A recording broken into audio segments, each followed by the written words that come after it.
Tell me what I'm feeling. I'm high above the ceiling. Tell me what I'm feeling. Oh, tell me what I'm feeling. I'm high above the ceiling. Tell me what I'm feeling. Morning vlog. You joined me an hour and 20 minutes into my morning ride. Currently in the middle of the lanes somewhere in Landry, which is kind of like maybe 6-7k from home. Yeah, so this morning session is just 2 hours, but it's really quite hard. Like the first, well, it's not hard from now on, but I didn't pick up the camera really in the first hour and 15 because of the efforts themselves. I ended up doing 4 6-minute efforts, and they're kind of, you've seen me doing them before, I think. They're kind of like a 15-second sprint, 2 minutes 45 at VO2, 30 seconds at zone 2, and then the last 3 minutes at VO2 max again. It's really quite difficult. Just to give you some numbers, at first hour and 15 I had a normalized power of 310 watts.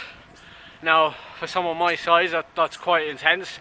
In fact, there's probably not a lot of races where you'd get that kind of hard start, but I'd say, you know, if I was trying to get in a breakaway in a race, then that would kind of be my power. But I chose a climb that was probably about 7 minutes long, so I'd have a chance to, you know, not get to the top really in the 6 minutes. And then the idea behind it is that you're able to buffer yourself. So you're able to do the sprint first, you're able to come back down to VO2, and then you're also able to recover a little bit and then go back up to it. So it's really difficult, but it's also really productive. For the actual efforts themselves, I'm averaging and normalizing around 390 to 400 watts. Obviously that spiked a little bit because of that initial sprint at the start, but you know, you get the picture. For those of you who are kind of new to power, which is actually very few of you, but you know, I should still explain it. Normalized power is pretty much what you'd that's how hard your effort is if you didn't freewheel at all. So for the first part of this ride, my normalized is 310, but my average is 220 because of the freewheeling done on the descents and things. So my average is absolute. The normalized is kind of how hard it actually is. So for tonight's time trial, for example, if I average 350, chances are my normalized will be around 350 or maybe 353. So you get the picture. Yeah, it's a good session. And just finishing off the 2 hours, last 45 minutes will be at you know, zone 2, zone 3 until we get home, and then chilling this afternoon for tonight's time trial. Yeah, so I'll probably see you then. So next year hopefully they'll make it so that it counts, and then I'll pay the 22.50, so not for a test or anything. Alright mate. Is there anyone else to come in?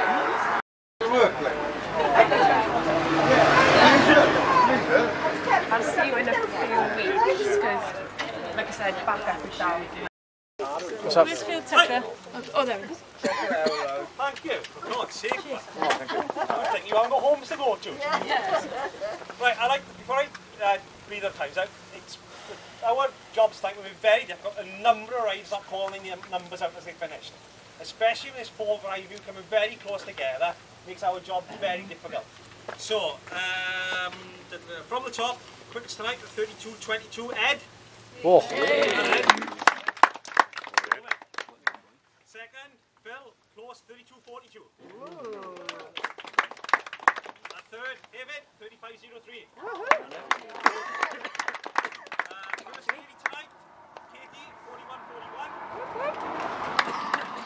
Second lady, very close, Sarah, 41.45. Wayne, 41.31.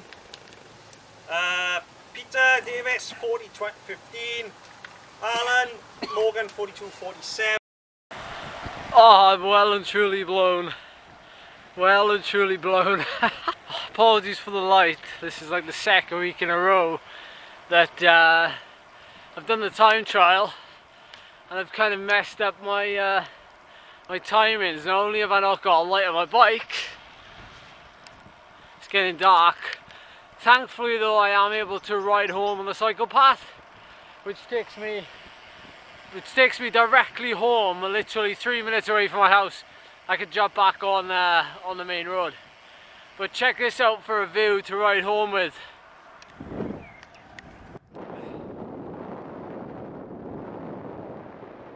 That's Leslie just over there.